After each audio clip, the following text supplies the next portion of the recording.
ಮಿತ್ರರೇ ನಮಸ್ಕಾರ. ಮಿತ್ರರೇ, 10 ವರ್ಷದ ಬಳಿಕ ದೇಶದಲ್ಲಿ ಅತಂತ್ರ ಲೋಕಸಭೆ ಸೃಷ್ಟಿಯಾಗಿದೆ. NDAಗೆ ಕ್ಲಿಯರ್ ಆಗಿ ಬಹುಮತ ಬಂದಿದ್ರೂ ಕೂಡ BJP ಸರ್ಕಾರ ರಚನೆ ಮಾಡಿ ಅದನ್ನು ಸುಭದ್ರವಾಗಿ ಇಟ್ಟುಕೊಳ್ಳೋದು ಅಷ್ಟು ಸುಲಭ ಇಲ್ಲ. ಈಗಾಗಲೇ INDIA ಕೂಟ ಅದನ್ನು ಶೇಕ್ ಮಾಡಬೇಕು, NDAಯಲ್ಲಿ ಒಡಕನ್ನು ತರಬೇಕು, NDAಯಿಂದ ಪಕ್ಷಗಳನ್ನು ಈಚೆಗೆ ತರಬೇಕು ಅಂತ ಹೇಳಿ ಅನೇಕ ಪ್ರಯತ್ನಗಳನ್ನು ಮಾಡ್ತಾ ಇದ್ದಾರೆ. ಈಗಾಗಲೇ INDIA ಕೂಟ ಒಂದು ಮೀಟಿಂಗನ್ನು ಮಾಡಿ ನಾವು ವಿಪಕ್ಷದಲ್ಲಿ ಕೂರ್ತೀವಿ, ನಾವೇನು ಅಧಿಕಾರಕ್ಕೆ ಹೋಗೋದಿಲ್ಲ, ಯಾಕೆಂದರೆ ನಮಗೆ ನಂಬರ್ ಇಲ್ಲ ಅಂತ ಅವ್ರು ಘೋಷಣೆ ಮಾಡಿದ್ದಾರೆ. ಹಾಗಂತ ಮಿತ್ರರೇ, ಅವರು ಸುಮ್ಮನೆ ಕೂತಿಲ್ಲ. ಆಪರೇಷನ್ ಮಾಡೋದಕ್ಕೆ ಕೊನೆಯ ಕ್ಷಣದವರೆಗೂ ಕೂಡ ಯತ್ನ ಮಾಡ್ತಾ ಇದ್ದಾರೆ.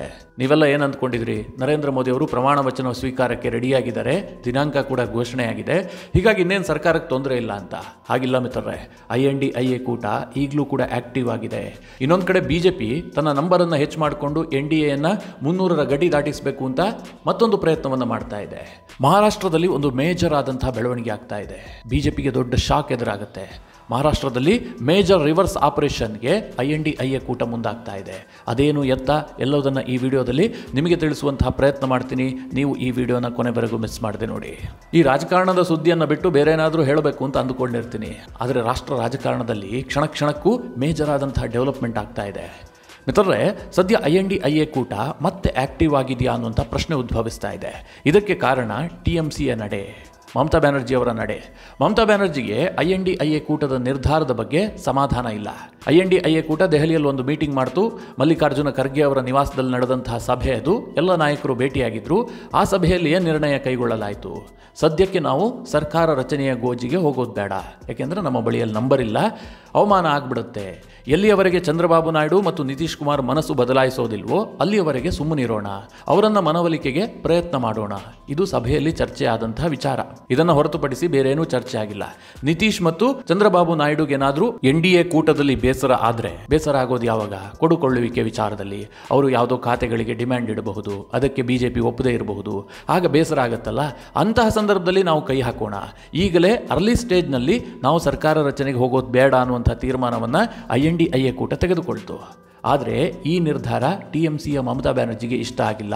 ಅವರೀಗಲೂ ಕೂಡ ನಾವು ಸರ್ಕಾರವನ್ನು ರಚನೆ ಮಾಡಬೇಕು, ನರೇಂದ್ರ ಮೋದಿ ಅವರನ್ನು ಇಳಿಸಬೇಕು, ಈ ನಿರ್ಧಾರಕ್ಕೆ ಮಮತಾ ಬ್ಯಾನರ್ಜಿ ಬಂದಿದ್ದಾರೆ. ಇದಕ್ಕೋಸ್ಕರವಾಗಿ TMCಯ ಜನರಲ್ ಸೆಕ್ರೆಟರಿ ಆಗಿರುವಂತಹ ಅಭಿಷೇಕ್ ಬ್ಯಾನರ್ಜಿ ಅಖಿಲೇಶ್ ಯಾದವ್ರನ್ನ ಭೇಟಿಯಾಗಿದ್ದಾರೆ. ದೆಹಲಿಯಲ್ಲಿ ಭೇಟಿಯಾಗಿ ಸುದೀರ್ಘವಾಗಿ ಚರ್ಚೆ ಮಾಡಿದ್ದಾರೆ. ಇದಿಷ್ಟೇ ಆಗಿದ್ರೆ ಏನೂ ಸುದ್ದಿ ಆಗ್ತಾ ಇರಲಿಲ್ಲ. ಅದಾದ ಬಳಿಕ ಅವರು ಉದ್ಧವ್ ಠಾಕ್ರೆಯನ್ನು ಭೇಟಿಯಾಗಿದ್ದಾರೆ, ಆದಿತ್ಯ ಠಾಕ್ರೆಯನ್ನು ಭೇಟಿಯಾಗಿದ್ದಾರೆ, ಜೊತೆಗೆ ಸಂಜಯ್ ಸಿಂಗ್ ಮತ್ತು ರಾಘವ್ ಚಡ್ಢಾರನ್ನ ಕೂಡ ಭೇಟಿಯಾಗಿದ್ದಾರೆ. ಉದ್ದೇಶ ಏನು ಕೇಳಿದ್ರೆ INDIA ಕೂಟವನ್ನು ಅಧಿಕಾರಕ್ಕೆ ತರಬೇಕು. ಉದ್ಧವ್ ಠಾಕ್ರೆ ಬಳಿಯಲ್ಲಿ TMC ಏನು ಡಿಮ್ಯಾಂಡ್ ಇಟ್ಟಿದೆ ಕೇಳಿದ್ರೆ, ಶಿವಸೇನೆಯ ಶಿಂಧೆ ಬಣವನ್ನು ನೀವು ಸೆಳೆದುಕೊಳ್ಳಿ. ಅವರ ಬಳಿಯಲ್ಲಿ 7 ಜನ MP ಗಳಿದ್ದಾರೆ. ಶಿವಸೇನೆಯ ಶಿಂಧೆ ಬಣಕ್ಕೂ ಕೂಡ ಈಗ ಒಂದು ಆಘಾತ ಎದುರಾಗಿದೆ. ಅವರಿಗೆ ಸ್ವಲ್ಪ ಹಿನ್ನಡೆ ಆಗಿದೆ. ಎಲೆಕ್ಷನ್ನಲ್ಲಿ ನಿರೀಕ್ಷಿತ ಮತಗಳು ಬಂದಿಲ್ಲ. ಮುಂದಿನ ವಿಧಾನಸಭಾ ಚುನಾವಣೆಯನ್ನು ಎದುರಿಸೋದು ಹೇಗೆ ಅಂತ ಶಿಂಧೆ ಬಣ ಕೂಡ ಯೋಚನೆ ಮಾಡ್ತಾ ಇದೆ. ಅಲ್ಲಿನ ಶಾಸಕರಿಗೂ ಆತಂಕ ಶುರುವಾಗಿದೆ. ಹೀಗಾಗಿ ನೀವು ಅವರನ್ನು ಟಚ್ ಮಾಡಿ. ಈಗ ಆ MP ಗಳು ನಿಮ್ಮ ಬಳಿಗೆ ಬಂದರೆ ನಂತರ ಚಂದ್ರಬಾಬು ನಾಯ್ಡು ಮತ್ತು ನಿತೀಶ್ ಕುಮಾರ್ ಕೂಡ ಬಂದೇ ಬರ್ತಾರೆ. ಈಗ ಅವ್ರ ಬಳಿಯಲ್ಲಿ ನಂಬರ್ ಇದೆ ಅನ್ನುವ ಕಾರಣಕ್ಕೋಸ್ಕರವಾಗಿ ಚಂದ್ರಬಾಬು ನಾಯ್ಡು ಮತ್ತು ನಿತೀಶ್ ಕುಮಾರ್ NDA ಬಳಿಯಲ್ಲಿದ್ದಾರೆ. ಒಂದು ವೇಳೆ ನೀವು ಶಿವಸೇನೆಯ ಶಿಂಧೆ ಬಣವನ್ನು ಟಚ್ ಮಾಡಿದ್ದೆ ಆದರೆ ಇಡೀ NDA ಶೇಕ್ ಆಗಿಬಿಡುತ್ತೆ. ಹೀಗಂತ ಮಮತಾ ಬ್ಯಾನರ್ಜಿ ಅವರು ಸಂದೇಶ ಕೊಟ್ಟಿದ್ದಾರೆ. ಅಭಿಷೇಕ್ ಬ್ಯಾನರ್ಜಿ ಬಂದು ಚರ್ಚೆ ಮಾಡಿದ್ದಾರೆ. ಆದರೆ ಮಿತ್ರರೇ, ಶಿವಸೇನೆಯ ಉದ್ಧವ್ ಠಾಕ್ರೆ ಬಣ ಇದಕ್ಕೆ ಯಾವ ರೀತಿಯಾಗಿ ರೆಸ್ಪಾಂಡ್ ಮಾಡಿದೆ ಇದು ಯಾವುದೂ ಮಾಹಿತಿ ಇಲ್ಲ. ಬಟ್ ಈಗ ನ್ಯಾಷನಲ್ ಮೀಡಿಯಾಗಳಲ್ಲಿ ಇದು ದೊಡ್ಡ ಚರ್ಚೆಯ ವಿಚಾರವಾಗಿದೆ. ಎಲ್ಲರೂ ಚರ್ಚೆ ಮಾಡ್ತಾ ಇದ್ದಾರೆ. ಈ ರೀತಿಯ ಒಂದು ರಿವರ್ಸ್ ಆಪರೇಷನ್ಗೆ ಕೈ ಹಾಕಿದಾರಾ? ಇದರ ಜೊತೆಗೆ ಮಹಾರಾಷ್ಟ್ರದಲ್ಲಿ ಇನ್ನೊಂದು ಆಪರೇಷನ್ಗೆ ರೆಡಿ ಆಗ್ತಾ ಇದೆ. ಅದೇನು ಕೇಳಿದ್ರೆ NCP ಆಪರೇಷನ್. ಮಿತ್ರರೇ, ರಾಷ್ಟ್ರ ರಾಜಕಾರಣದಲ್ಲಿ ಈ ಆಪರೇಷನ್ ರಾಜಕೀಯದ ವಿಚಾರವನ್ನು ಹೇಳೋದಕ್ಕೆ ಸಿಗ್ತಾ ಇರಲಿಲ್ಲ, ಎಲ್ಲೂ ಸುದ್ದಿ ಆಗ್ತಾ ಇರಲಿಲ್ಲ. ಅವ್ರು ಇವ್ರ ಜೊತೆಗೆ ಸೇರಿಕೊಂಡ್ರು, ಇವ್ರ ಜೊತೆಗೆ ಸೇರಿಕೊಂಡ್ರು, ಇದೇನು ದೊಡ್ಡ ವಿಚಾರವೇ ಆಗ್ತಾ ಇರಲಿಲ್ಲ. ಆದ್ರೀಗ ಸಣ್ಣ ಸಣ್ಣ ವಿಚಾರವೂ ಕೂಡ ದೊಡ್ಡ ಸುದ್ದಿ ಆಗೋದಕ್ಕೆ ಶುರುವಾಗಿದೆ. ಯಾಕೆಂದರೆ ಲೋಕಸಭಾ ಚುನಾವಣೆಗೆ ಅತಂತ್ರ ಫಲಿತಾಂಶವನ್ನು ಕೊಟ್ಟಿದೆಯಲ್ಲ, ಈ ಕಾರಣದಿಂದಾಗಿ. NCPಯಲ್ಲಿ ಏನು ಬೆಳವಣಿಗೆ ನಡೀತಾ ಇದೆ ಅಂತಂದರೆ, ನಿಮಗೆಲ್ಲ ಗೊತ್ತು, NCP 2 ಹೋಳಾಗಿತ್ತು. ಒಂದು ಶರದ್ ಪವಾರ್ ಬಣ, ಇನ್ನೊಂದು ಅಜಿತ್ ದಾದಾ ಪವಾರ್ ಬಣ. ಅಜಿತ್ ಪವಾರ್ ಬಣ ಏನು ಮಾಡಿತ್ತು? NCPಯಲ್ಲಿದ್ದಂತಹ 41 ಶಾಸಕರನ್ನು ಕರೆದುಕೊಂಡು ಬಂದು BJP ಸರ್ಕಾರವನ್ನು ಸೇರ್ಕೊಂಡಿತ್ತು. BJP ಮತ್ತು ಶಿವಸೇನೆ ಏನು ಸರ್ಕಾರ ರಚನೆ ಮಾಡಿದ್ರಲ್ಲ, ಅದಕ್ಕೆ ಸೇರ್ಕೊಂಡಿತ್ತು. ಅಜಿತ್ ದಾದಾ ಪವಾರ್ ಉಪಮುಖ್ಯಮಂತ್ರಿ ಆಗಿದ್ರು. ಈ ಬಾರಿಯ ಲೋಕಸಭಾ ಚುನಾವಣೆಯಲ್ಲಿ BJP ಅವರಿಗೆ 4 ಕ್ಷೇತ್ರವನ್ನು ಬಿಟ್ಟುಕೊಟ್ಟಿತ್ತು ಅಜಿತ್ ದಾದಾ ಪವಾರ್ ಬಣಕ್ಕೆ. ಆದರೆ ಅಜಿತ್ ದಾದಾ ಪವಾರ್ ಬಣಕ್ಕೆ ಲೋಕಸಭಾ ಚುನಾವಣೆಯಲ್ಲಿ ಬಹಳ ಹಿನ್ನಡೆ ಆಗಿದೆ. ಅಜಿತ್ ಪವಾರ್ ಪತ್ನಿಯಾಗಿರುವಂತಹ ಸುನೇತ್ರಾ ಪವಾರ್ ಬಾರಾಮತಿಯಲ್ಲಿ ಸ್ಪರ್ಧೆ ಮಾಡಿದ್ರು. ಆದ್ರೆ ಸುಪ್ರಿಯಾ ಸುಲೆ ವಿರುದ್ಧ ಅಂದ್ರೆ ಶರದ್ ಪವಾರ್ ಮಗಳ ವಿರುದ್ಧ ಸೋತ್ ಹೋಗ್ಬಿಟ್ರು. ಎನ್ಸಿಪಿಯ ಅಜಿತ್ ದಾದಾ ಪವಾರ್ ಬಣದಿಂದ ಗೆದ್ದಿದ್ದು ಕೇವಲ ಒಬ್ಬ ಎಂಪಿ ಮಾತ್ರ. ಹೀಗಾಗಿ ಅಜಿತ್ ಪವಾರ್ ಕೂಡ ಬೇಸರಗೊಂಡಿದ್ದಾರೆ. ಜೊತೆಗೆ ಅವರ ಹಿಂದೆ ಇದ್ರಲ್ಲ ಶಾಸಕರು, 41 ಜನ ಶಾಸಕರು, ಅವರು ಕೂಡ ತೀರಾ ಆತಂಕಕ್ಕೊಳಗಾಗಿದ್ದಾರೆ. ಕಾರಣ ಏನ್ ಗೊತ್ತಾ? ಮಹಾರಾಷ್ಟ್ರದಲ್ಲಿ ಇನ್ನು 4 ತಿಂಗಳಲ್ಲಿ ಚುನಾವಣೆ ಬರುತ್ತೆ. ಈಗ ಲೋಕಸಭಾ ಚುನಾವಣೆಯಲ್ಲಿ ಅಲ್ಲಿನ ಸರ್ಕಾರಕ್ಕೆ ತೀವ್ರ ಹಿನ್ನಡೆಯಾಗಿದೆ. ಬಿಜೆಪಿ ಸ್ವತಃ ಮಕಾಡೆ ಮಲಗಿದೆ. ಶಿಂದೆ ಬಣವೂ ಕೂಡ ಬಹಳ ಹಿನ್ನಡೆಯನ್ನು ಅನುಭವಿಸಿದೆ. ಅಜಿತ್ ದಾದಾ ಪವಾರ್ ಬಣವೂ ಕೂಡ ಬಹಳ ನಷ್ಟ ಅನುಭವಿಸಿದೆ. ಕೇವಲ 3.60% ಓಟನ್ನು ತೆಗೆದುಕೊಂಡಿದೆ. ಇನ್ನೊಂದು ಕಡೆಯಲ್ಲಿ ಶರದ್ ಪವಾರ್ ಬಣ 10.27% ಓಟನ್ನು ತೆಗೆದುಕೊಂಡಿದೆ. ಮಿತ್ರರೇ, ಇಡೀ ಎನ್ಸಿಪಿ ಅಜಿತ್ ದಾದಾ ಪವಾರ್ ಜೊತೆಗೆ ಬಂದಿತ್ತು. 41 ಜನ ಶಾಸಕರು ಬಂದಿದ್ರು, 2/3 ಭಾಗಕ್ಕಿಂತ ಜಾಸ್ತಿ. ಹೀಗಿರುವಾಗ ವೋಟರ್ಸ್ ಬಂದಿಲ್ಲ.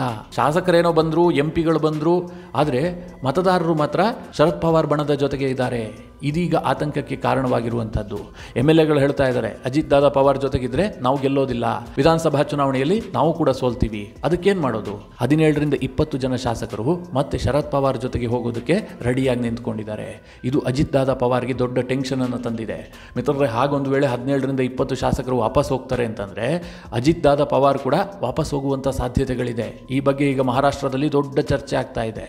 ಅಜಿತ್ ದಾದಾ ಪವಾರ್ ವಾಪಸ್ ಹೋದ್ರು ಅಂತಂದ್ರೆ ಮತ್ತೆ ಎನ್ಸಿಪಿ ಒಂದಾಗುತ್ತೆ, ದೊಡ್ಡ ಶಕ್ತಿಯುತವಾಗುತ್ತೆ. ಶರದ್ ಪವಾರ್ಗೆ ತನ್ನ ಗಡಿಯಾರ ವಾಪಸ್ ಸಿಗುತ್ತೆ. ಅಜಿತ್ ಪವಾರ್ ಎನ್ಸಿಪಿಯನ್ನು ಒಡೆದಿದ್ದು ಮಾತ್ರ ಅಲ್ಲ, ಶರದ್ ಪವಾರ್ ಅವರ ಅಂದರೆ ತನ್ನ ಚಿಕ್ಕಪ್ಪನ ಗಡಿಯಾರ ಚಿಹ್ನೆ ಏನಿತ್ತು, ಪಕ್ಷದ ಚಿಹ್ನೆ, ಅವರೇ ಕಟ್ಟಿ ಬೆಳೆಸಿದ್ದು ಎನ್ಸಿಪಿಯನ್ನು, ಆ ಚಿಹ್ನೆಯನ್ನೇ ಕಿತ್ಕೊಂಡ್ಬಂದಿದ್ರು. ಇದು ದೊಡ್ಡ ಚರ್ಚೆಗೆ ಕಾರಣ ಆಗಿತ್ತು, ಜನರ ಬೇಸರಕ್ಕೂ ಕೂಡ ಕಾರಣ ಆಗಿತ್ತು.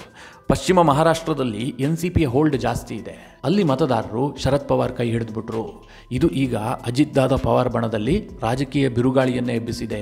ಶರದ್ ಪವಾರ್ ಬಣ ರಿವರ್ಸ್ ಆಪರೇಷನ್ಗೆ ಸಿದ್ಧತೆಯನ್ನು ಮಾಡಿಕೊಳ್ತಾ ಇದೆ. ಇನ್ನೊಂದು ಕಡೆ ಶಿಂದೆಯನ್ನು ಟಚ್ ಮಾಡೋದಕ್ಕೆ ಶಿವಸೇನೆಯು ಕೂಡ ಮುಂದೆ ಬರುವ ಸಾಧ್ಯತೆ ಇದೆ. TMC ಆ ಸಲಹೆಯನ್ನು ಕೊಟ್ಟಿದೆ.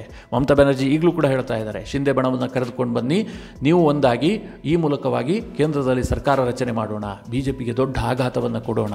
ಮಿತ್ರರೇ, ರಾಜಕಾರಣದಲ್ಲಿ ಏನು ಬೇಕಾದರೂ ಆಗಬಹುದು. ಮೇಲ್ನೋಟಕ್ಕೆ ಈಗ ನೋಡಿದಂತಹ ಸಂದರ್ಭದಲ್ಲಿ ಏನನ್ಸುತ್ತೆ?